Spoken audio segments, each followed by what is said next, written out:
Ia e toi whaatalo whātu sa moa ila matanga o le nei vai aso. E usi mai ala whaafonga i se tasi le nei o whaupoponga wa tātou tala mai sa moa. Mai le tau tua le loa pei mo le nei aso ngafua. Tolu o ke tō palua a whelua se fuluma le lua. Ia tātou tala to mua. O le aso le ana tu ua ia le au mamaru o le malo tuto atasi o Samoa. O ia fo i o le whaahao le Universite o le Pasifika, le USP. Le awhionga ia tui ma le li whanova ale to aswala o vile lua. Le atu nuu mo whauunga a le Universite o le Pasifika i Fiti. O lo umalanga whaatasi la na awhionga ma le masiofo ma le ofisa sili. O le pūlenga le matanga luenga le pale mia ma le kapeneta. Le tō whaia angifili, tō mai mano shang leo. O lea whauunga ua fuafua e whaatau nuina i le aso tofi. Ono o ke tō palua awhe lua se fulma le lua. Ma le aso wharaile fitu o ke tō palua awhe lua se fulma le lua. O loo whaauina pea le anga le lei o le whale tūpea Bank South Pacific i le whainga pā anga ma le Apia Rotary Club mō whanau witi a wālea sapa e pa e o le whanau. Whaapea ai ma le kerisimasi e ala ini wila vili vai. O le neifoa i sa atu ina atu e le tamaita i pule o le whale tūpea le PSP ia Jennifer Friend malana au whainga luenga. Whaatasi ai ma le perestene masui au wai o le kalapo le Rotary i Apia. Ta ua le sunga le whaafea ngainga ia Reverend Hemi Whaatonu le anganga whaafetai tele ona o le fōwai. Sa ia whaamanuia foi ia ila tau sa whaia le fōwai ina ia whaatutu mo le atua mea ua whaangaonga oina ma ia whaamanuia i le whale tupe a le PSP ma le kalapu a le Rotary. E lima ta avale alu ile ele tise a le whaalapu ptonga o malisi anga tau ele tise ua tau nuu i te tono le atu nuu. O ia ta avale o le tu a inga o le SUV ma o le afiso soani tele ina ia tineia le toe whaonga aina o ta avale e alu ile pensini ma le tiso. Lea e mawai kasa leanga o loo wha leanga ina ile ea o loo tātou mana vaina. O se tasi lea o fofo e te ea tuai i suinga o ngaonga o le tau o loo whea ngai nei ma le lalolangi.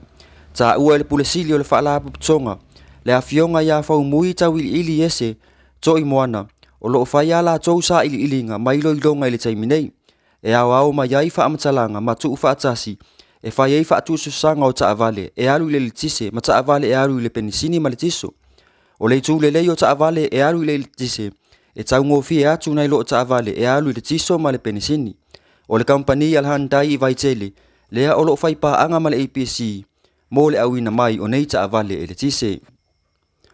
O le masina o se tema o le tausanga nei lea ua fuafua e wha amanatu ai le atoanga o le 5 tausanga talu ona wha atuma o ti le APC o se vaenga o unanga tuma o ti ale malo. Ta ua le ofisili whau mui tau ili ese to i moana po le kalame mo lea wha moe ta ua e pei ona suia o le pine po o le longo ale APC e fua i suinga ua iai nei sa moa i nei ona aso ua wala aulia fo i lea tunuu o loo iai le ta leni whatu pese ina ia ta pena ai se vii o le 5 tausanga o le APC ma e whaia tau vanga o le a tau walunga i se wha moe tele ma wha atino ai se sauninga wha apitoa tau oloa mo le wha e inatu o wha ilonga tau oloa mo i la tau ua loa le la tau tau tua i le nei au nanga sili ona tau ua i Samoa.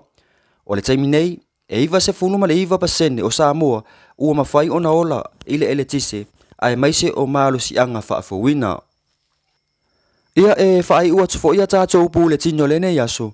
Inisi o tonga o saunoanga mai le awhionga i le taitai o le itu olo a ngai le malo. Le sunga ia tui la epa doctor sa ilele maliele ngoi. Kulanga u whai malo, le whangai ngon, o le malo si. Foi le whawaya. Whangai se e le pawa. Ka fia mako mai le whakakoi. O le mafuanga nga kafi manko. Sa ia la kuma ko le faulunga. E suanga se mako wala ma ki o ko patne. E filosofi mai lunga kum o le bok. Pe ia ku se mako tano le la lo kwa. Ai o ko fo. E la ku kafi. E le fa ko ima mako. O ngana ele merna, o power ele fonf kalai.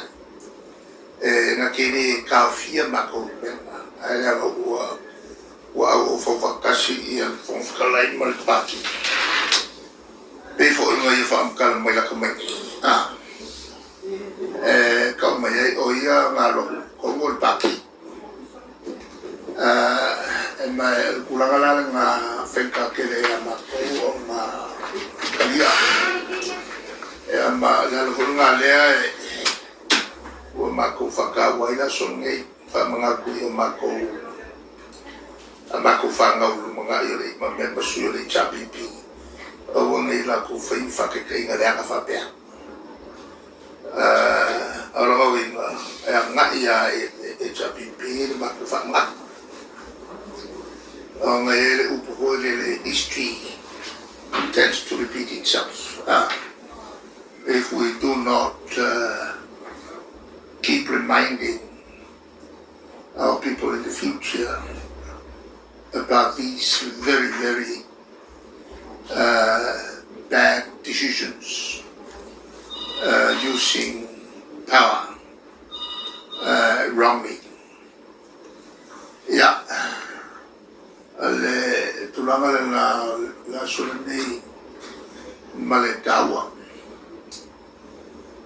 ole tulanga ile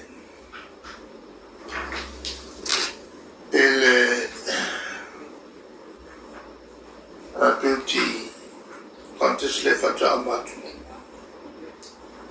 aveva famaro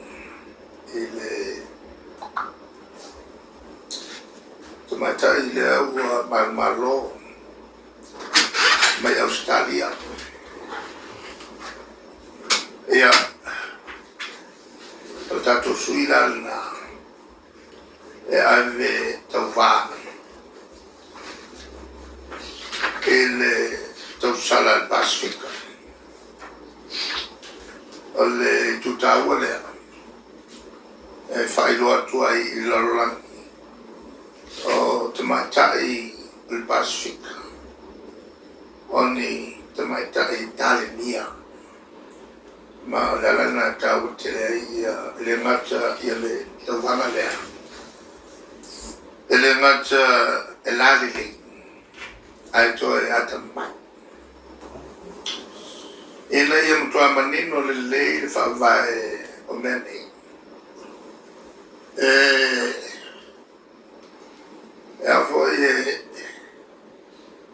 elle fa la puttana le fa fuori elle fa la puttana tua lo fa con calate iai le appena in male sauninga o ber malaba ia taula o fa mai boy ele a fiese min sta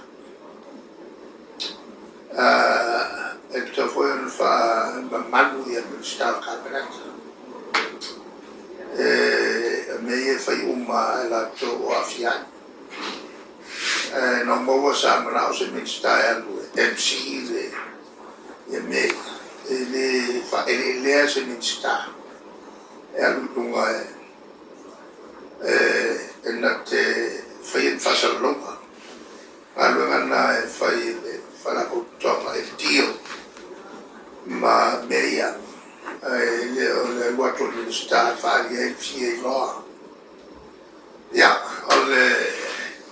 so sani na tom foi no fai il private sector o voi sa o mi sta tutti o delle fare l'esame della metà per la fai la to mi sentavo pure fiera un meglio to Ano dole lang fiong ali tulang ale to tele ale kumalo na to o fasia tulang ale isa application ata sama mo bisa isi ole tule na tau on fai ole foi sa o fasano lovina ila tu si fa la hotel olla o tu la nonna in ufficio vicino na mater no fo in le High Commission New Zealand o tilo ia kana to fa pena foi la Australia tau sana foi na ia Australia tau on no fai pe sa monedisa ma tu ia me fa mal online wa kile on ka mo tatu talat ona liva suiva paseni te si mali iva e fa mai tatu talat mele ole online o masani ala to le mai o sao ai komisiwa fa ala to visa ai mai sa visa fa labe ya le se sengal na le mato fenga malo Ia o le nasi o to'otonga o nisi o tūlanga o meo tupu si o tātou atunu i sa mo nei mo lo si la fia. Mai le tautua le loa pei sa moa, whaafetai tele le mafuta mai, whaasoi fua ia.